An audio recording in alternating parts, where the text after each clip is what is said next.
और अब बात करेंगे हीट वेव की। सदर्न यूएस एक्सट्रीम हीट की चपेट में है इस वक्त। टेक्सास में भी टेम्परेचर लोगों का इम्तिहान ले रहा है। जैसे टेक्सास में हीट वेव से अगर देखा जाए डेथ टोल 2 रिपोर्ट हुआ है।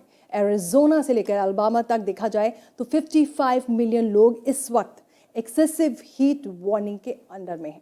जी हाँ, टेक्सास में एक्सट्रीम हीट ने लोगों की मुश्किलों को काफ़ी बढ़ा दिया है। ये हम ग्राफिक्स के जरिए भी आपको दिखाने की कोशिश कर रहे हैं कि हीट का किस तरह से बढ़ रही है, और आप ये देखिए कि टेम्परेचर किस तरह से 100 को पार कर रहा है। वेदर फोरकास्ट के मुताबिक अभी टेक्सास के साउथ और साउथ सेंट्रल के आसपास जो टेम्परेचर है वो और भी ज़्यादा बढ़ेगा। टेक्सास में हीट वेव का असर ऐसा है कि लास्ट 2 वीक्स में हीट रिलेटेड इमरजेंसीज कॉल का ग्राफ बहुत ज़्यादा बढ़ गया है। उधर एरिजोना से अल्बामा तक अगर देखा जाए तो 55 मिलियन लोग ऐसे हैं जो इस वक्त एक्सेसिव हीट की वार्निंग के अंडर है, वो एक्सेसिव हीट को फेस कर रहे हैं। नेक्स्ट 6 डेज में टेक्सास से मिसिसिपी वैली और फ्लोरिडा के कुछ पार्ट्स में आफ्टरनून में 90+ टेम्परेचर रहेगा। ये भी कहा जा रहा है कि 100 को भी क्रॉस कर सकता है। वहीं आपको बता दें कि टेक्सास में हीट वेव से डेथ टोल भी रिपोर्ट की गई है। डेथ टोल 2 है अभी तक। और इसी के साथ ही साथ जो क्लाइमेट एनालिस्ट हैं उनका कहना है कि जिस तरह से गर्मी बढ़ रही है, ग्रिड पर असर पड़ेगा, और ऐसा लगता नहीं है कि एयरकॉट इन सब चीज़ों को संभाल पाएगा। एक्सपर्ट्स ये भी कह रहे हैं कि इससे जो डेथ टोल है, जो गर्मी की वजह से मरने वालों का जो नंबर है, वो और भी ज़्यादा बढ़ सकता है। In the last 2 weeks, we've seen a dramatic increase in call volume for heat-related emergencies. We hydrate before I come out and then hydrate as soon as I get back in. We give out 7,000 bottles of water a day, and maybe that's hard for people to calculate at first, but that's about 6,500 gallons of water in a week.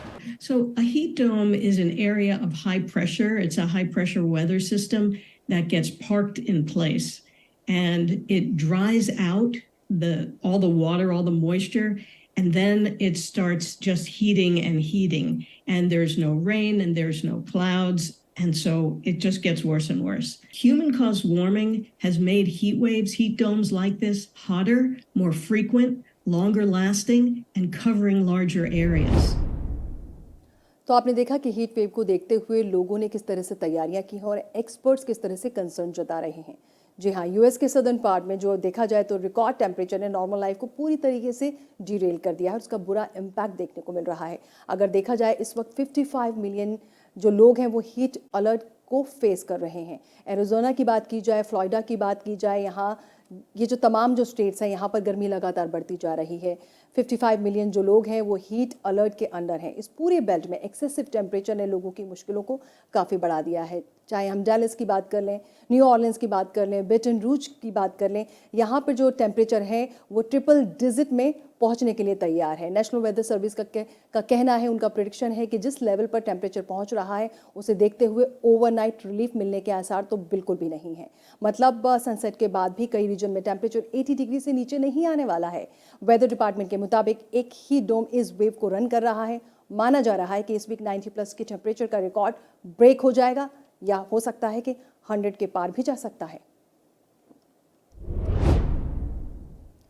और वहीं bad weather का impact US में flight services पर भी देखने को मिल रहा है। आपको बता दें कि फ्लाइट अवेयर के डेटा के मुताबिक 4,200 यूएस जो फ्लाइट्स हैं वो डिले हुई हैं या फिर कैंसिल हुई है। अगर हम आज की बात करें, अगर हम कल की बात करें तो मंडे को 8,000 जो फ्लाइट्स हैं, टोटल नंबर अगर देखा जाए डिले और कैंसिल होने वाली फ्लाइट्स का वो करीब 8,000 है।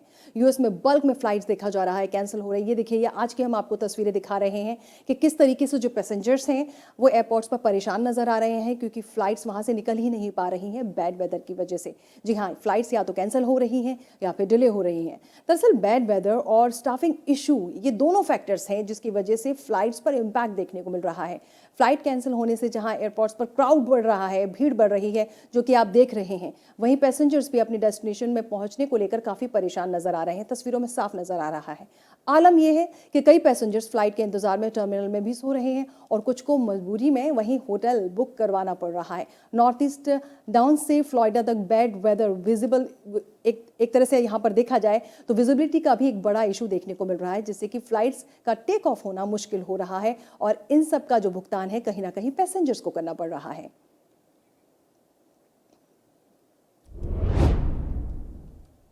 और वहीं टेम्परेचर सिर्फ अमेरिका को ही टॉर्चर नहीं कर रहा, बल्कि एशिया में भी हालात लगातार बिगड़ रहे हैं।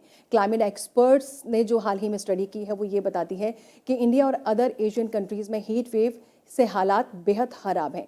इन स्टडी में ये बताया जा रहा है कि रिसेंट वीक्स में स्वेल्टरिंग हीट को फील किया गया है। अभी लोगों को इससे राहत नहीं मिलती नजर आ रही है। आपको बता दें कि inter governmental panel on climate change यानी IPCC के मुताबिक क्लाइमेट चेंज से इफेक्टेड होने वाली कंट्रीज में इंडिया भी एक है, क्योंकि इंडिया में नेशन वाइड इससे 1.4 बिलियन पीपल इफेक्ट हुए हैं, प्रभावित हुए हैं। ये भी कहा जा रहा है कि 2050 तक इंडिया में एक्सेसिव हीट की वजह से एक हेल्दी पर्सन का भी सर्वाइवल करना मुश्किल हो जाएगा। वहीं चाइना की बात करें तो आप ये देखिए, ग्राफिक के जरिए हम आपको दिखा रहे हैं कि चाइना के जो अलग अलग जो स्टेट है वहाँ पर हालात कितने ख़राब हैं। चाइना में भी इस बार टेम्परेचर 105 को क्रॉस कर चुका है। टेम्परेचर का ये लेवल बता रहा है कि चाइना भी टेम्परेचर के टॉर्चर से बचने वाला नहीं है। यहाँ भी हालात बहुत ख़राब हैं। इंडिया की बात कर लें या फिर चाइना की, या फिर आपसे बात की जाए पाकिस्तान की। पाकिस्तान में भी गर्मी से हालात बेहद ख़राब हैं। पाकिस्तान में भी इस्लामाबाद में लास्ट वीक टेम्परेचर 102 को क्रॉस कर गया। तो एक तरह से देखा जाए एशिया में हालत बहुत ख़राब है। अमेरिका में जहां गर्मी बढ़ती जा रही है, कई स्टेट्स के जो लोग हैं परेशान हैं गर्मी से, वहीं एशिया के लोग भी इस गर्मी को फेस कर रहे हैं।